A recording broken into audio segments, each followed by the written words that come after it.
Bienvenue dans ce nouvel épisode de Podmas. Aujourd'hui, on se retrouve pour la deuxième partie de L'Alchimiste de Paulo Coelho, un livre qui, je le répète encore, a marqué ma vie.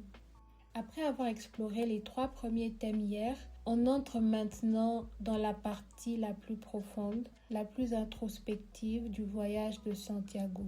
Ici, le livre devient un miroir de nos choix, de nos peurs, de notre cœur et de notre propre chemin vers nous-mêmes.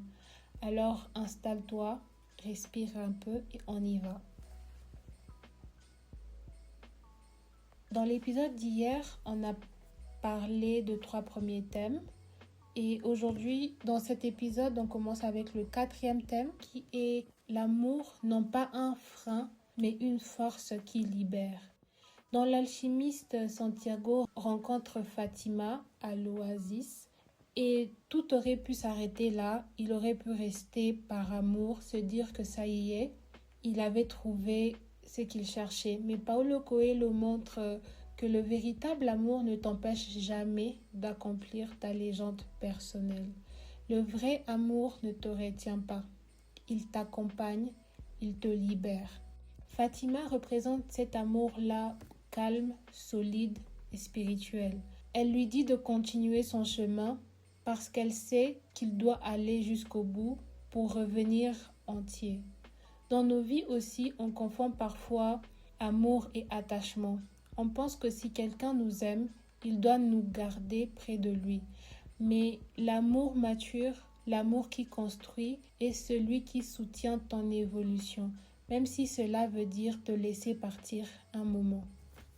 Il y a une phrase dans le livre qui résume parfaitement ce type d'amour. Cette phrase dit « L'amour ne doit jamais être un obstacle à l'accomplissement de ta légende personnelle. » Ça veut dire que l'amour n'est pas censé t'empêcher de devenir toi. S'il t'enferme, c'est de la peur. S'il t'accompagne, c'est de l'amour. Le 5e thème abordé dans le livre, c'est écouter son cœur. À ce stade de l'histoire, Santiago fait face à la plus grande bataille, celle contre lui-même. Son cœur lui parle, mais c'est son cœur qui a peur. Peur de perdre, peur de souffrir, peur de ne pas y arriver. Et l'alchimiste lui explique quelque chose de fondamental. Le cœur ne ment jamais. Il parle par la peur quand il veut te protéger. Il parle par la souffrance quand tu t'éloignes de ton chemin. Il parle par la paix quand tu avances dans la bonne direction. Dans nos vies, on étouffe tellement notre cœur sous le bruit, le doute, les opinions des autres, les attentes, la pression. Mais le cœur reste là, toujours. Et il y a un passage que je trouve magnifique parce qu'il montre à quel point notre cœur sait tout. Ce passage dit « Écoute ton cœur, il connaît toutes choses parce qu'il vient de l'âme du monde. » Ceci veut dire que ton cœur est ton premier guide, pas dans le sens émotionnel impulsif, mais dans le sens profond et intuitif. Il sait ce que tu dois devenir. Le dernier thème exploré, c'est le voyage intérieur, devenir soi, pas devenir riche. La plus grande illusion de l'histoire, c'est que Santiago croit rechercher un trésor matériel. Mais page après page, on comprend que le vrai trésor est intérieur. Chaque étape du voyage transforme quelque chose en lui.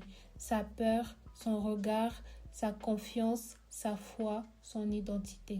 Le livre nous dit que ce que tu recherches réellement, c'est toi-même.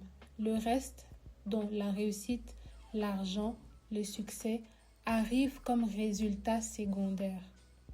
Avant de conclure, j'aimerais juste vous rappeler quelques moments clés du voyage de Santiago. La rencontre avec le roi représente le début du chemin. Le départ pour Tanger représente la première chute. Les années dans la boutique de cristaux représentent de la patience. Le désert représente la transformation intérieure. L'oasis et Fatima représentent l'amour mature. L'alchimiste représente la sagesse et le retour au sycomore. Le trésor était là où tout avait commencé. En bref, l'histoire d'un voyage extérieur qui n'était qu'un voyage intérieur.